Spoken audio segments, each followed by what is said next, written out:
boy Ancient Albatross here again with the Cypher Unlimited crew. We have Spigs 18 or Anthony. We have AD or Alpha Dean or simply Dean.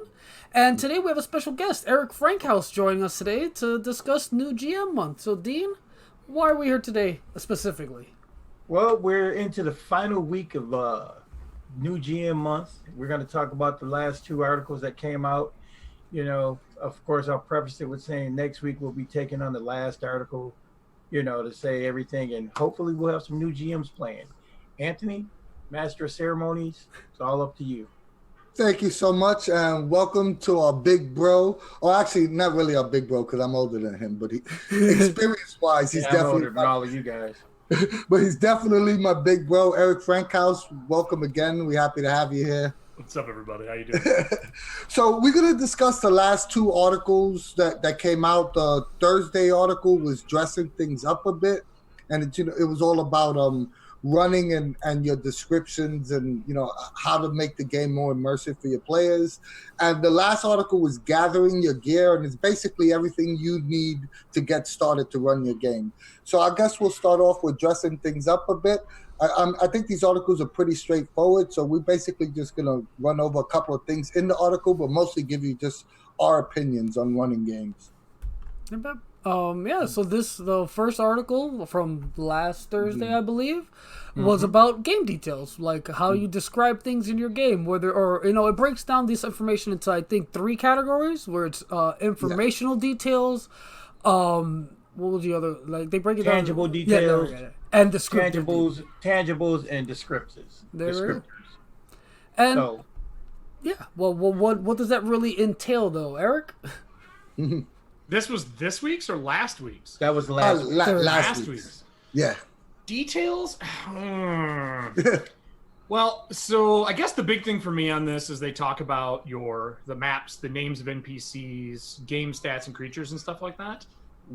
For me, the maps are the number one thing. I'm a cartographer.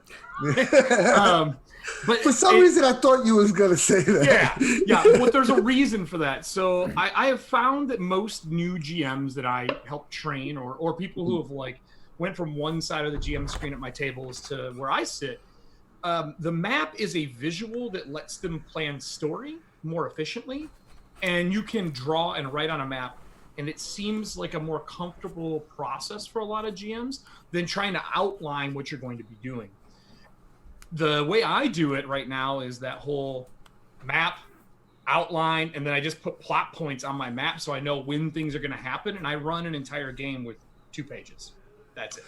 Oh, so that's very interesting. You you run with 2 copies of the same map, right? Correct. Yep. You have your personal map that has all your notes on it, and then the map that you show to the players. Yeah, so the one for the players is usually, for me, I do an 11 by 17 or maybe 2 of them, and I put it in the center of the table. It's got a border around the edge, and I tell them, write all over it. Do whatever you want. Take your notes, mark where you found traps if you found an NPC, write your notes for encounter stuff if you'd like to. And then for myself, I have a smaller one, and then around the outside edge has got all my plot points that I'm going to be using and kind of where they should happen on the map, like encounter locations. Names of NPCs down the left-hand side of my map, so I can just quickly scratch things off. I learned that with Blades in the Dark and how he sets up his sheets. Yep. And it works really well for me. Those are the kind of details I put together. Game stats and creatures in Cypher system, it's so easy to do. If that's going to be your first game you're running is Numenera or something like Cypher, literally it fits on a playing card. I wish I had one next to me, but they fit on it, and it's got art on the one side and all the details on the back. Yeah. For me, I just set those to the right of me. Sometimes I show the art, sometimes I don't, and I got all my stuff right there. Well, I was going to say, Dean knows that I've run games with a bar napkin when it came to having my NPCs and, you know, my baddies, my monsters. I could fit all that information on one bar napkin and run coaster. Literally ran one at a bar with a coaster. With a 4-hour session. I mean, that map method is actually extremely interesting. Like, I never really thought about something like that. It's such a useful way to keep all your useful information in one spot, as well as keeping it in the player's mind, like where the thing that actually happened is, because I have found in my home games that players, or even myself, will be like, oh yeah, this thing happened, but where exactly did it happen? Or like, who exactly was that NPC's name or whatever have you? And I have to dig through my notebook to find it instead of having it all centralized on the map, which is awesome. Yeah. The reason I did it is really simple. I maybe or may not have been intoxicated at a convention and forgot to bring all my notes. And all I had was my iPad with the map on it and a printout of the map that I happened to have from doing redraws on top of it so that I could change it up in the file. And I used that and I just started writing everything on it. And I've always liked plot webs more than reading 60 pages of text for a game because I don't have time. And I'm not a person who memorizes things really well. Like I can do script readings and stuff like that. I don't remember all the adventure details. Like, I don't know about you, but 80 pages, 60 pages of adventure details. I'm like highlighting this thing like I got a test coming up the next. Yeah. And see, you know, and that's kind of funny. I've been, like I said, we're talking about, you know, doing this. I've been at this for over 40 years now, and I have to be honest. That's a great idea, Eric. It's something I've never actually done. I mean, I'm, you know, Mr. 1 or 2 pages because I just throw an outline on there, you know. Yeah, I think there's a guy out there, he calls it his 731 method or something. Yep. You know, and I've been using that idea before I ever even read his article because I would just have, you know, my major points, you know, but the map, I think I might have to jump on your bandwagon. And so reverse engineering is something that we've all been taught at some point in time, especially if you are in any engineering field. You look at a final product and then figure out how it was made by taking it apart. And I grew up with a mechanical father who rebuilt cars from just crushed, hulking pieces of scrap into what would be a showroom floor car again. And I learned that stuff from him without knowing it at a younger age. But what I will say is in here, it talks about all your mechanisms for like difficulties and traps. Sorry, I'm looking down, I'm reading. Yeah. But the thing that I do is the opposite. I do believe in details, but I take all my details in broad strokes. And then after the game is done, my decompression point is when everyone leaves, I write all my notes from what happened in that game afterwards. I'm very similar to that method as well. I basically have ideas that I want to experiment with. And then the first time I run it, I'll sit back and write notes on what worked and what didn't work.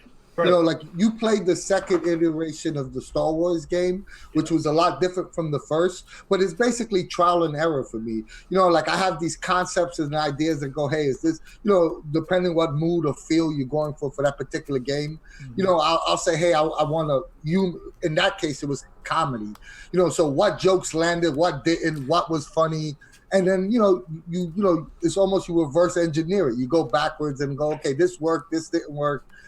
Replace I think this that's the benefit, and you know, I'll throw that out there to everybody out there. You know, as a new GM, I think if you're listening to this, that's the biggest detail. Remember that each time you do it, it's not going to be the same. Nope. That's a huge detail. You're just going to get better. The second thing is learn from it. You know, I know I do it. Anytime I run the same adventure again and again, that adventure evolves. You know, stuff happens. The players add things to the narrative that I never would have put in there myself. You know, like Anthony said, what worked, what didn't work. I never thought about it in the sense of reverse engineering, but that's the perfect analogy, Eric. Perfect analogy. And you should have the same mindset and use the same concept when doing a written adventure. Yep. You know, you're gonna read it through and maybe absorb all the information you can, but don't harp on the fact that if you don't hit every scene, or you know, because first of all, if you did, then it's, you know, you're just giving them a cookie cutter adventure. Well, the way that Dean would write an adventure and the way I would run an adventure is not supposed to be the same. Right. It is supposed to be different. So when you read those classic, I know we're on an MCG, but when you read classic D&D adventures, you're not expected to run them the same again. Yeah. You're expected to make them your own. And 5e really kind of repioneered that for themselves. In MC, they have adventures that are, 3 pages now? Yeah. Yep. And it's Instant genius adventures. to me because your notes will probably be 3 pages when you're done, and they will not be what are in those 3 pages. I believe in writing the titles, or not the titles, but the headers down of important pieces if I have to run something for like a con. And then I write down names of people, personality, and then from there, I make sure I have my mechanics out if it's a new system. But other than that, I'm just filling it in because the players don't know the printed material. If They never played it. Let me throw this guy over here, my illustrious little brother Anthony. I'm gonna throw him under the bus because was it last year? No, not last year. The year before last. Gen Con. At Gen Con. I was literally reading the adventure as we were getting to the table. He's reading the adventure as we get there, and it's crazy because the only thing the adventure Anthony ran and the adventure that was written had in common were the title. I also, in all fairness, I had the intro and the ending. Everything else, I literally handed you get that book from MCG, that adventure booklet they give out. I handed it to one of the players mid-game, like, here, you can have this. All right, let's play. And everyone seemed to have had a good time. I had fun, and according to the cards, they had fun as well. But on top of all the information you guys have been discussing that you have planned, like, your locations, the NPC names, etc. On top of all that, something that's really important for new GMs are descriptive details. Like, for me personally, when I first started... Isn't that in 10? That's the final section of the details, right? Yeah, but it's still worth mentioning, like, just because we're talking about like maps and stuff and all that stuff. So with that map idea in mind, like, you can, like, if you have your own personal note map or whatever, if you have a hard time thinking of descriptions on the fly, like, I normally, if I'm like describing a town or something, I can come up with it on the spot. But not everybody is that capable or whatever have you. Some people like to have it planned. So it's not a bad thing on these maps to like have a little section like describes the town. Like, hey, it's a port town. It smells like fish. There's whatever running around the town, and that's a nice thing to have planned because when you're at the table. If you can't do it on the spot, like, having those descriptive details really what immerses the players into that moment. So, I saw a point there. I'm agreeing with you. Yeah. I'm agreeing with you. I was just gonna something else that I do sometimes for inspiration is, especially if you're like the person who likes to have your tablet or your laptop. I just have that, the screensaver going. It has lots of different scenes, pictures, and I have it like loaded with like 200-300 pictures, just to keep my thought process in that mode. I'm going to tell you the hottest tip I've ever done getting ready to run a modern game. You can do it for fantasy too. I go look up YouTube tour guides and put new music to it. Yep. Oh, that's awesome. And I have it play in the background or before a session. They even talk about having the tangible details in this MCG article. And the tangible details are important, but I think what is the most important thing out of all details to remember, it's one detail. The players don't know what you're doing. Yep. That is the one detail to remember. You don't even need a screen for it. MCG puts a mat in front of you, a mouse pad. All you have to remember is the details you want to put in front of them are yours and the ones they give you. Play off of the details they give you. You describe a town as this soggy wooden plank town over top of a rotting sewer system that has fallen away in decay. Now they give you, what does it smell like? We'll give them what it smells like. Or if they say, oh yeah, my shoes are destroyed, talk about how a lot of people in the town don't have clean shoes. Play off of their details because it will bring them into the game. You don't have to write that. It's just given to you. Another tip to piggyback on what Eric just said, if you're not good at descriptions, exactly what Eric said, when they said, what's it smell like? Your response could always be, what do you think it smells like? And run with that. Yep. Until that person says cotton candy and lemon drops in your But like I said at the beginning of this whole thing, your players will fill in so many details. And with a game like Numenera or a Cypher system in general, because it is more about the cinematic and the narrative, you don't have to be bogged down in the minutia of worrying about how much is it going to slow them down because they're walking through muck. Well, they You even can give just you say- those card decks. They have all Yeah. the weird things. Pull Yep. your favorite 4 or 5 out of there that fit. Everyone tries to use the whole deck. I will tell you Yeah. this, that doesn't work well when you're brand spanking new because you have to go off the cuff with something. You might be running a fantasy game and a sci-fi card pulls up. Yeah. Grab things that make sense. Make your own deck, a pre-planned magic trick. Make your own deck. Yeah. And then pull things that make sense out of the deck to help you remember. You can even make your own index cards for that. I do an entire video on up here. You can't see it, but there's one of those black boxes of index cards. And my entire campaign goes in an index card box with all the crap I need. That's all I bring to a table. I mean, that's a great example. Who says the deck has to be randomized? No, Exactly. Pick those are what just you preconceived notions that you Yeah. are given from playing board games and blackjack and poker. That's where that concept comes from. You don't have to do that. You're running your own thing. Make your own rules. Yeah, I mean, and the cool thing about picking and making your own deck is like it's still going to be kind of random because you're still pulling from a deck. You don't know what's going to come up next, but And it's still going to fit. Yeah. But even if you didn't have it random, even if you had it in sequential order, Oh yeah, the players wouldn't know. Yeah. the players have no idea what cards you're using, so it's still random to them. You're not going to ask them to cut the deck, just like you're not going to ask them to randomize your outline. Yeah, you're not doing David Blaine magic tricks. You run. I mean, if you are, then I'm going to be at your table. Please, you're the best new GM ever. If you are David Blaine, be there. David Blaine running a D&D, running. Is that a D20 behind you here? Oh, here we go. That would be. That would Looks be like a Doing grandma one. magic tricks. You better pull that D20 out of like a character sheet. Like it better be good.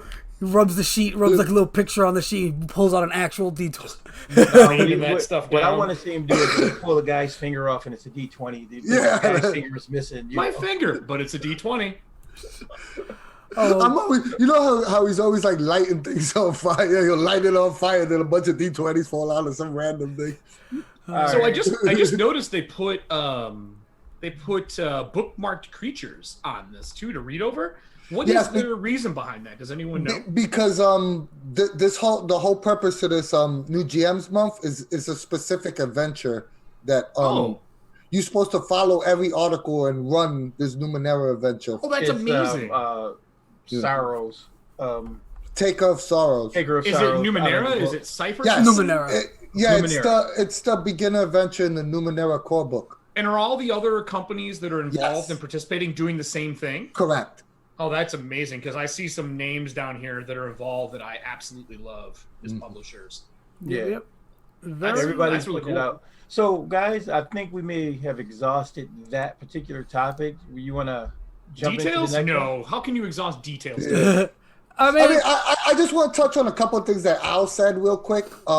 This is something I used to do, and I didn't realize it made sense for this conversation. But when I first started running games, I used to read a lot of the old D&D modules, never planning to run them. Mm-hmm. But if I saw a description of an area of a monster, I would jot that down. So, I didn't know if it would come up later on in life in my gaming career, but if I saw a description of, like, say, a rusted old boat, and I liked the way they described it, I would jot it down. So that tip could apply for not only reading modules, but it could apply for any literature. If you file the serial numbers off enough, no one knows what something is. I run Candyland is Friday the 13th, and no one knows it's Candyland until the end. Have you ever been to Candyland with us? oh, that was a fun game. Oh yeah, we were. But yeah, that is an excellent point, Anthony. Like, if you're reading a book, if you're watching like a movie or something, and you see like how a thing is presented to, and you really enjoy how it's presented or described, use it. Why not? Mm-hmm. Just file enough off so people don't know, because the last thing you want to hear is like, "Oh, you're running the Thing," or "Oh, you're running Friday the 13th." Unless that's what you build it as. Yeah. Make sure you file enough off so someone doesn't know. And the last detail. Don't be like a old buddy of mine who used to run games, and we always knew exactly what he did. He ran the Hunt for Red October in Star Trek. He never ran anything original. We knew, but it was like. So the last thing I will say that I learned from one of my friends and favorite designers, Jason Bowman, is the idea of the accordion method. He writes an entire piece like an accordion file, the beginning, the end, and you know the ridges in between. But as time, because that's the hardest thing is pacing. I don't know if they've talked about that.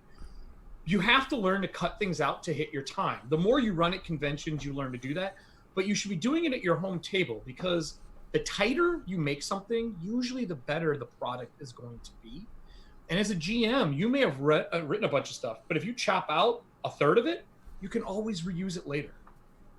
Don't get rid of it. Store it and use it in a different circumstance. Because again, the players didn't know you made that. Exactly. That's like I mentioned this I think last video that like if you over prep, a lot of stuff will get skipped because that's just the nature of players. But that doesn't mean you have to throw it away. You can details. Yep, exactly. Exactly. It's a piece of advice I gave my wife even for school. Wait, do we want to hear this? No, with school. It's the same thing. You know what? Don't throw anything away. You know, she's working on her master's degree now, but now she was able to go back and get stuff that she didn't use when she worked on her bachelor's, and boom, now it's here. We all have journals and journals and journals of game stuff. I think before we move on to the next article, I think we should basically discuss the tip and exercise they give at the end of the article. You know, they Charles tells you to take 3 or 4 minutes and reread the encounter and jot down some notes of how do you imagine the encounter to either begin or end, and just expect it for it not to happen that way. But at least you have an idea in your head of how you want it to play out. And if any inspiration for descriptions come up, that now's the time to jot that down. Yep. And if you spend no more than 5 minutes on each encounter, you have a nice little shell or framework for the adventure. And silence is golden during that. You can, while your players are talking, you can write down details they're doing and re-change and prep your adventure, and they don't even know. Right. Yep. And let again, that biggest thing, let your players tell you what to do to them. Because a lot of times they can be crueler than you could ever come up with. Yes. Big facts. Things to do to their idea of hell is worse than yours. Promise. Right. That's what I'm saying. They're gonna think of things. So listen to what your players are saying. Those little details, those little things, you know. And as you become more comfortable doing it, your craft, your style, everything will just come together. Yeah. Yep. And another, just to piggyback real fast before we continue off, like what the little exercise here with the creatures, it's actually really good because you don't want to like start running the game and then you don't really know what the creature can do, so you're like fumbling over their special abilities or whatever have you. Whereas if you read it ahead of time, you can kind of maybe even think of something cool they can do with those special abilities instead of like wondering what to do on the fly with them. And even write that down. Exactly. And once again, I know we say this in every video, but prep what makes you comfortable. You know, we could say, hey, I prepped this, you know, we'll go from the spectrum of me who barely preps anything to someone else who has 5 pages of prep. No one's right or wrong. It's what makes you feel comfortable. Yeah, it's like driving a car. Some people use 2 hands, some people use 1. It's fine. Yeah. I just don't let your driver's instructor see that. But yeah, I think we can move on to the next article. Yep. And yeah, that one is gathering your gear for your first game, your first session. And yeah, this is pretty straightforward stuff, like, you know, just what you would bring to the table to make sure your game runs smoothly. There's the obvious things. Beer! Oh, no, I'm sorry. This is the one I'm excited the most for, to be honest. But yeah, it says, like, you know, bring dice that are, you know, associated with your game, some pen and paper and pencil, obvious stuff, blank character sheets for the players. You only need that for the first session so they can make their characters. Drinks and snacks, again, not necessary, but if you're at a home game and live in person, it's very nice. Yeah. But yeah, there's a lot of different things that people bring to the table for their games that make them comfortable when running games. And just because like how you prep for a game may not be listed on this like article doesn't mean it's like wrong or anything. There's lots of different things you can bring to a table that really make you more comfortable or make it more like smooth for the players. And it really depends on who your players are and what they like and all that stuff. Yeah, I mean, looking over this, you know, is there stuff here that I don't bring? And I know some of you probably don't bring either as GMs, especially we just talked about cocktail napkins. But I will say this is a great arsenal to have in your cabinet. Yes. Like, to have at home in your locker stuff that you can bring with you when you need it. Yeah. The vinyl map, the wedding race markers, those are godsend. You know, even if it's like, you know, you could be the greatest, you know, author in the world, but it's even they get stuck with a description of how something looks. You could just pull out the map. It looks like this. Just draw it out. I print so Dyson logos. I love his black and white art for his maps. I probably have 30 of those in like a binder that I just flip through and go, yeah, this will work. And I set it down. And then there's a duplicate version, paperclip to it that has my little notes if I need it. If not, it's just a blank one for me to then write notes on in case they go back. But like they talk about handouts and things like that. A lot of people have a hard time with handouts because they don't know what they're supposed to give unless it's a pre-written adventure. And there's some cool stuff that you can do with handouts that I have done. I won an Iron GM with this. We had a break because there's a break in between. I left to go get a drink, came back, walked by somebody, saw an item, was like, oh, that is really cool. Can I borrow it? And I just set it in the middle of the table for the start of the second half. I didn't know what it was. I didn't know what it was going to be. I just set it there because it looked freaking amazing. I set it down, and the players sitting on there like, where did you get that? I was like, it's in the middle of the table at the bar you are now in. You all ordered your food. You turned away. You turned back. And this obelisk-like thing was sitting in the center of the table. They're like, hold on a minute. And it changed the entire game. And I was slumping in the beginning of that half, and setting that down was just enough. A handout doesn't have to be pre-made. It could be anything in your house. I have had this old dagger thing, and I've used it in so many sessions, I can't even tell you. You find a dagger, and I set it down on the table. That sort of thing, like when you have these nice little props or what have you, it's extremely immersive. Like, because again, you can be like Anthony said, you could be the best author, like writer in the world, but not every player is open to like visualizing that in their mind. You could be the most descriptive person again ever, but having it in front of them, and everybody can appreciate that. It's like when Toys R Us went under and we were all upset that we couldn't go and touch the toys we wanted to buy anymore as adults. I'll give you another example. I don't play hands-on as much as I like, but I do play a ton of online, and both of these guys know is I'll have 60 images for a 4-hour session and might use 4. But I'll have 60 images on roll 20 because in case something comes up, I'll just pull an image up, you know, and it'll be like, oh, yeah, that's exactly what I was talking about. Right. And a technique that I've used, and it's kind of funny, James and Intracaso right now is doing this thing for Dungeons and Dragons 5e. He's calling it my father's monster manual, my dad's monster manual. And I would do this to my players, people who haven't played before. I would just put a picture of some kind of creature. I know what it is, but I let them tell me what it was. And it would become something entirely different, something new, you know, let their imagination kind of fuel the monster. You know, stuff like that. These are cool things, but I was just saying what Intracaso is doing is he's showing pictures to his dad of creatures from the monster manual that we all know, and then restatting them as whatever his father tells him. I am right now doing. Do you guys remember the old monster manual, the 3-ring binder? Yep. Yeah. We all had that, right? Yeah. Yeah. Well, not you. I'm just you up right now. So I started playing last Tuesday. Yeah.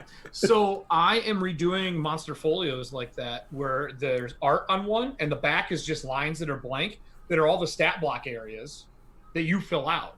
But what I'm doing is I'm going to artists that I love and going, yo, are you using this for anything? And they're like, no. Can I buy it to use for D&D or for, you know, MCG? Whatever it is I'm going to do.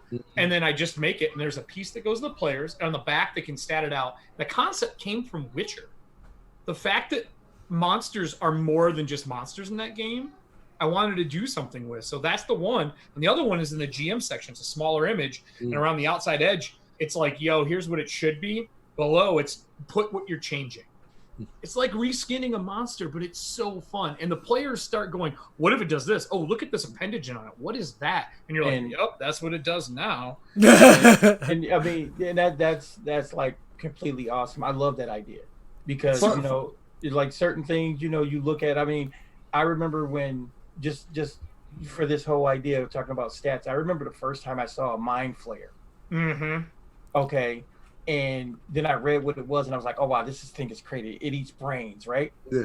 But then a few years later, they came out with Spelljammers and told me that this was a whole race that had spaceships, but D&D terms. Oh, it just took on a whole new light. Yep. And so stuff like that, little details, whatever insights you might have or visuals, just like run with it. Within this whole discussion is a perfect example for new GMs. Nothing set in stone. Just because something is written in the book to run a certain way or act out a certain way or play a certain way, that doesn't mean that you as the GM have to follow those guidelines. It's whatever is most fun for your group is what you should follow. Right. And it's even, you can even take that a bit further and we're talking about things you find cool, like images, props, or whatever have you. Just because a module you're reading, let's say a pre-written adventure. And Tomb of Horrors. Yeah, and they describe a certain monster a certain way. You can just X it out. Put the monster you think is cool in its place. Mm-hmm. Or, whatever, describe a scene more differently, how you would have imagined. It doesn't have to be by the book. Since we get into the end of Game Master Month, this is, I think, a good question to ask. What do you think that a new GM is going to struggle with the most running a pre-written adventure for the first time? The fact that you're running a pre-written adventure? I mean, no. aside from that, would be again, it would be absorbing all the material in the pre-written adventure and then having that mindset that, again, you don't have to use all of it. I feel like a big mindset for new GMs is they're reading these modules and it's like, oh, I have to run it like this because that's how it's written. And again, that's a hurdle you can get over pretty easily by knowing that it's not a law. It's not like God sent this on a tablet and you have to do it this way. And no, you can etch things out, reskin things, put things that you like more than what's in there, and it's still perfectly fine. In my experience, a lot of the things that I see a lot of people struggle with, the biggest thing, and I think it's the funniest thing in the world, they struggle with the rules. Really? Yeah, they struggle. A lot of people struggle so much with the rules. And see, I came from a time where we messed up every damn rule in the book. Oh, you mean Roll Master? Yeah, you mess up everything, man. Rollmaster, Dungeons and Dragons. Mm-hmm. Everything was. I didn't know what the hell I was doing. I was 8 years old when I got my first, white box. If you're having fun, it doesn't matter. And that was the whole point. We had a blast. And as time went on, I think that's what people get in the habit. I think they, and I think they get also if they've watched those videos. You watch Matt Mercer or you watch, these guys run these games. Don't try to be them. Don't worry about emulate them. Yes. Yeah. Learn from them, but don't emulate them. Yeah, it's good to draw inspiration, ideas, or whatever have you. Just don't try to mimic them. If that makes sense. I tell you, I can tell you this. Now, I haven't had the pleasure of playing with Erik, but with Al and Anthony. Now, Al always talks about how inexperienced he is. Al inspires me every time he's at the table, whether he's the GM or he's a player. I really enjoy it because Al's the enthusiasm and the things that he comes up with, just some of his approaches to things are freaking awesome. Anthony, on the other hand, Anthony and I, we play like ping pong because it's like, oh hell no, he ain't gonna get away with that one. So it's those type things, and it's like, and he does the same thing with me, and that's what I'm telling you guys out there. Sit down at your table, have a blast, feed off your players. If you have, if you got a goofball in the party, let him be a goofball. Don't let him derail your game, but figure out how to use that to your advantage. But just to piggyback off what you just said about me, Dean, how you said you're inspired by my takes on things or how I might approach a certain whatever game aspect or something. That's actually a huge boon for new GMs. You're not in a mindset of already knowing how to do things. You have this liberty to explore new avenues because you're just learning it. Whereas someone who has been, I'm not trying to shit on people who've been DMing for decades or whatever, but certain individuals who have been DMing that long get set in their ways and there's no flexibility for them. Yeah, there's no growth. They're stuck in that particular way. Preconceived notions are really hard to get rid of as an old GM. You have to strive to shed habits. As we all know, habits are a bitch to kick. Like, they're super hard to get rid of. What I would say for me, bringing things to the table, the biggest toolbox that you can bring, period. There are 3 things for me for a new GM. 1, sit down, and the latest podcast talked about having a transparent setup. Sit down, tell your players what you're getting ready to play, what they think about it, and have that 5-minute introduction, 10-minute introduction, not an icebreaker, because that term carries bad connotation, but just say, hey, my name's Eric. I've been running for X amount of time. You say, hey, my name is John. I've been running for 6 months. I love the game. I grew up with people playing, and I finally get to play because it's acceptable. I hope you all feel the same way. No one's going to shame you for that. 1. 2, and this is probably even more important than that, yes, bring all the stuff that is listed here. These are the materials you should buy to have. But bring a creativeness and the willing to make a fool of yourself. 100%. The more willing you are to look like a jackass, the better your game is going to go, because you are willing to lean into what the players are doing. You've had your transparent moment. The players know you're playing horror. Yes, you've described that Buffy has humor, and you're going to have that. Lean into what they do. Mm-hmm. And the last thing, that's probably the most important thing, is just to shut up and listen.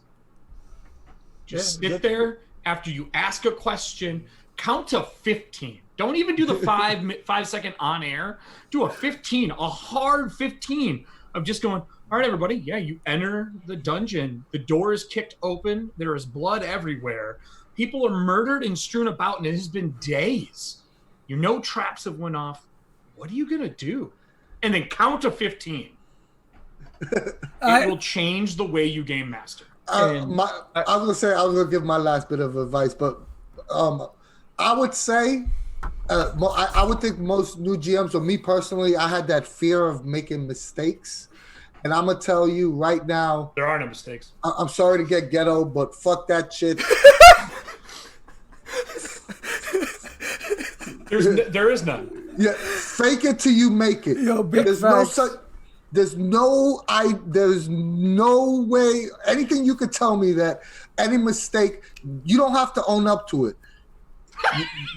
You said this was purple. Guess what? It is now purple. It is purple. And run with it. There's no reason for you to tell them, hey, I messed up. Let the players come up with their own conclusions. Mm-hmm. Fake that shit till you make it. Run with it. Trust me when I tell you, it works. 9 out of 10 times, you may know it's a mistake, but the players have no clue. So why would you tell them that? Just keep. It's like if you're doing live theater and you make a mistake, you just keep on acting. It's the same premise. Just keep on going. And even the obvious mistake, who cares? If the next scene is enjoyable, they won't remember it anyway. Exactly. So. You should have zero fear of making mistakes. The last 20 minutes of a session is all players remember. And here's the deal. I mean, and I can honestly say, even for myself, like I was talking about doing it for decades. I've been doing this thing for decades. Yep. And I'll be honest with you, it was hard. I had to break so many habits when I found Numenera, when I found the Cypher system. Oh my God! I had to break because let me. I'm putting this out here for you people out here in the interweb, so you can kind of get an idea. I was a new game master.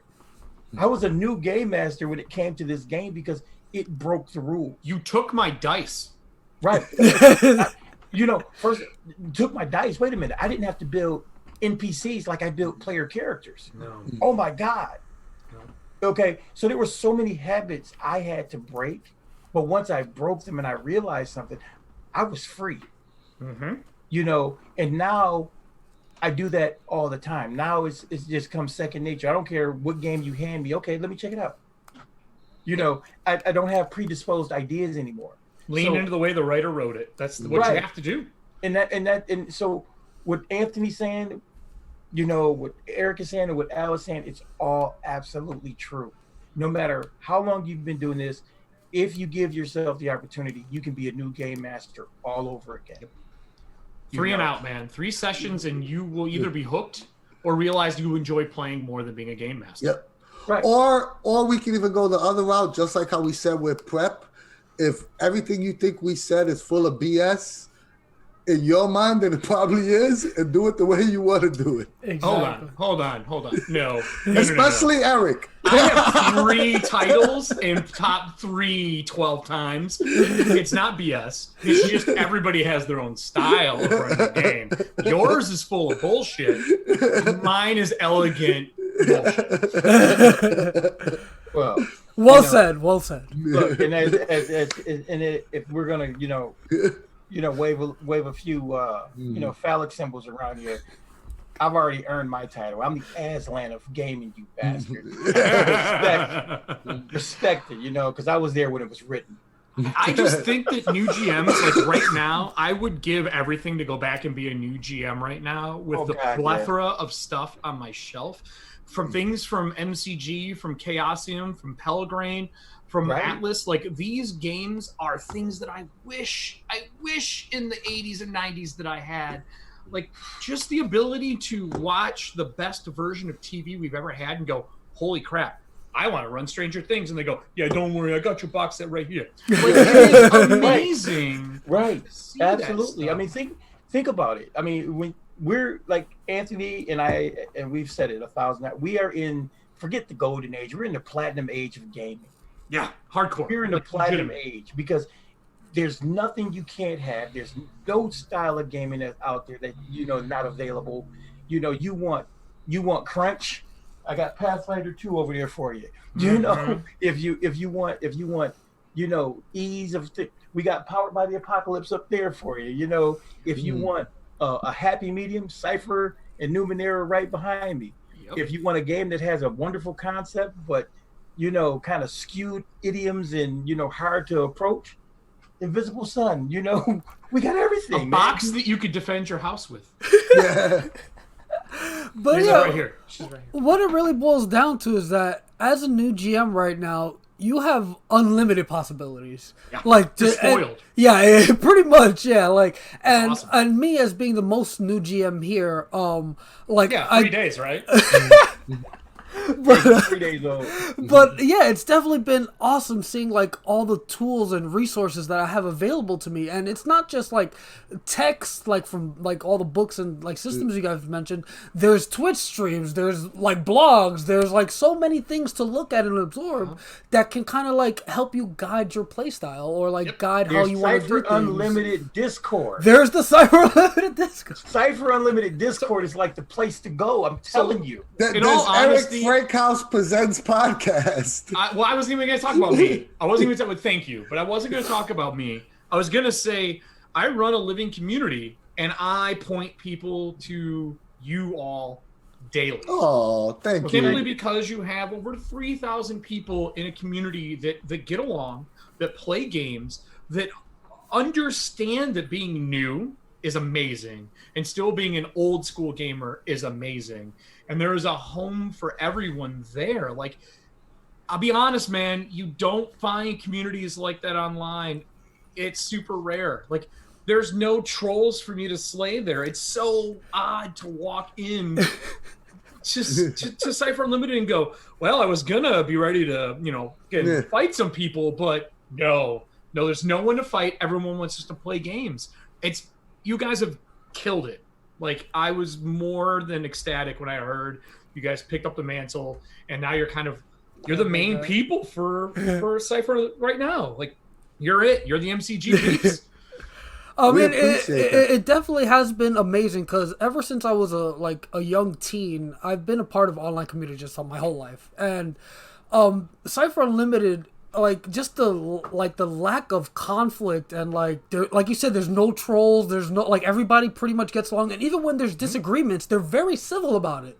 Yeah. Like, it's never like, oh, you're wrong, fuck you. Like, it's not like they never like egg at each other. It's more like, it's like hey, I understand your mindset, this is my mindset. We don't and they really know how to walk away. Exactly. Yeah. I mean, we've done. I mean, first and foremost, the whole community, the reason the way it is absolutely 100% the people that are in there. We couldn't have a community without having these wonderful people that understand it, they get it. But we did do some things to tweak it to make to give the community the way we wanted to. And I think one of the biggest things that we did early on, which was, a great idea, not to toot our own horn, was to keep it one system. Yeah. Because we eliminated the edition warring idea because, you could mention other game systems on the server, but if we, dedicate channels to it, it just creates friction. Well, you also have a company backing you that has the same mentality as you. You align really well. You run parallel. In other communities, that isn't feasible because of the style of the game. And it's just, I don't know, man. Like we said, it's the platinum era of gaming. And for anyone needing a toolbox of things, you can literally go there and ping GMs and ask questions. Like, as a new GM, you should be asking people who've been around. And it's okay if you don't agree with them, because you're probably running new players, and new players also don't have the stigma, the first and second edition, crunchy, my favorite example of all time is prodding 5-foot squares with a pole to make sure you set a trap off and doesn't kill you. That stuff doesn't exist right now. Yo, you remember taking a pole with you wherever you went? Yeah, you went. And a cow. I would always send a cow into a dungeon. That's so funny. I didn't ride it. It gave me milk, and if it died, we still had meat. I'm telling you, you know it worked what? every time. It's funny. You had a cow, and I actually had a troop of monkeys one time. I've done orcs. I did a troop of monkeys, and I trained them to steal things.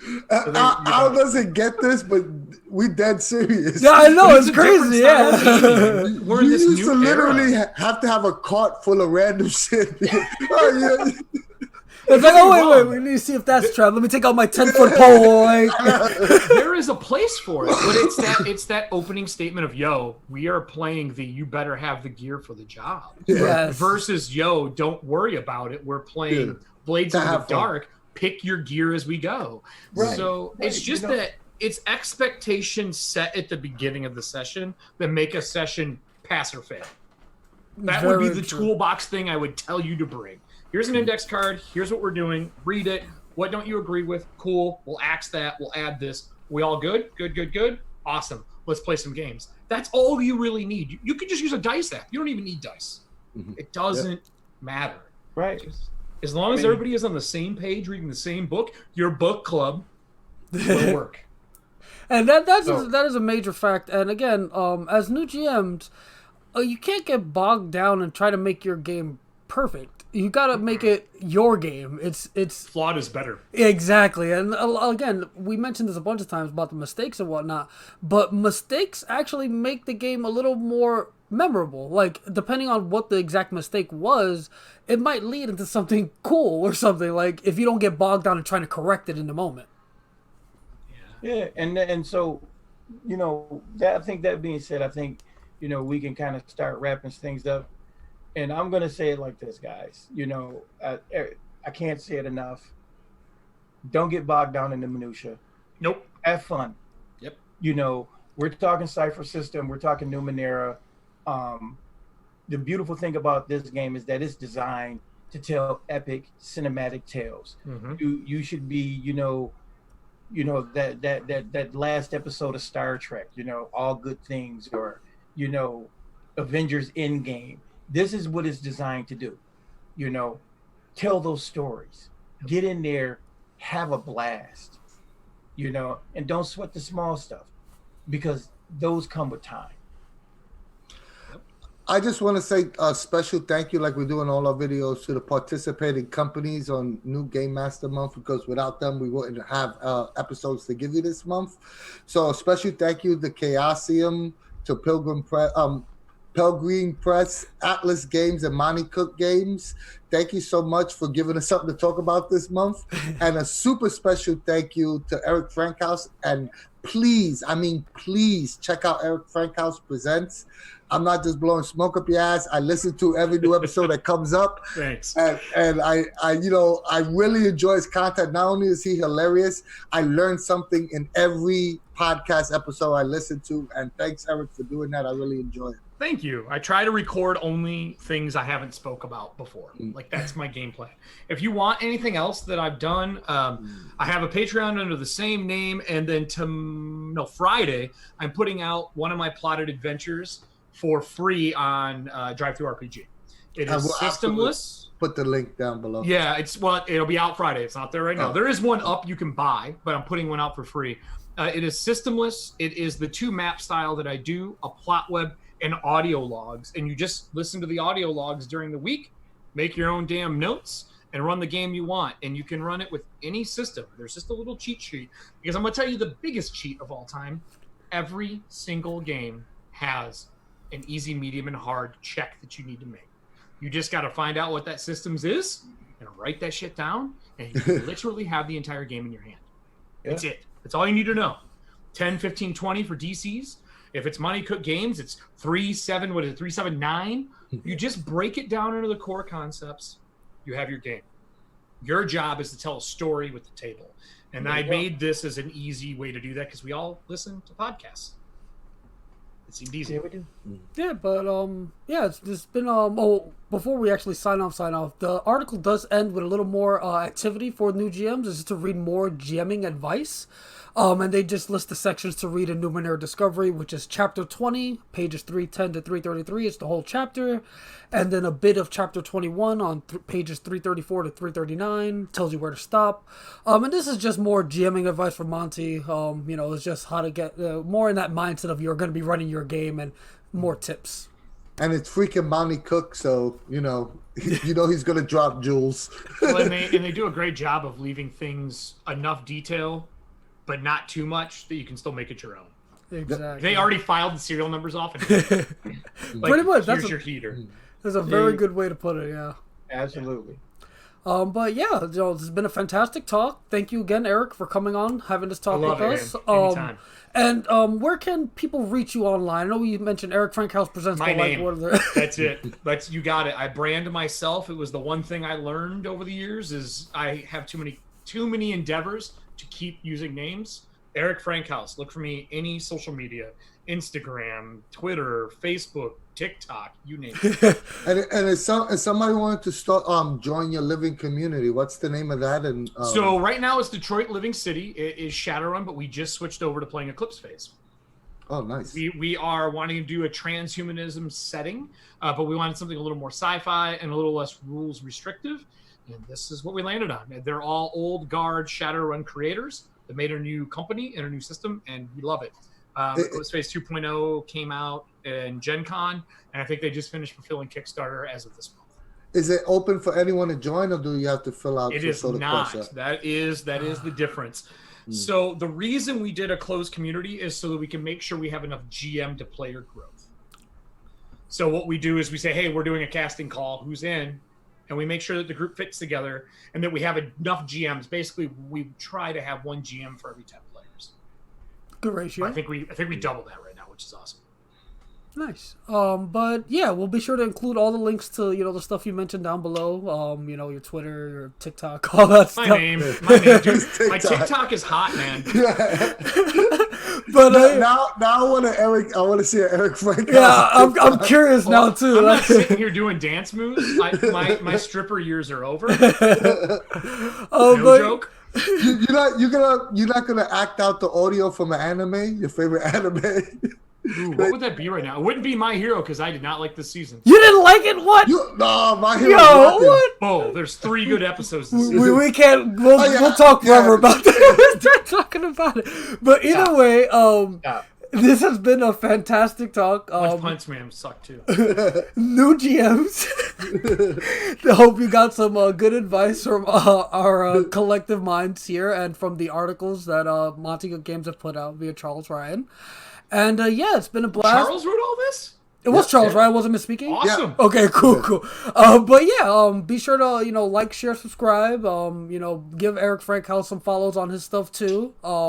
Again, Please do. We'll have the links down below. He's an amazing guy, as you can see from our videos.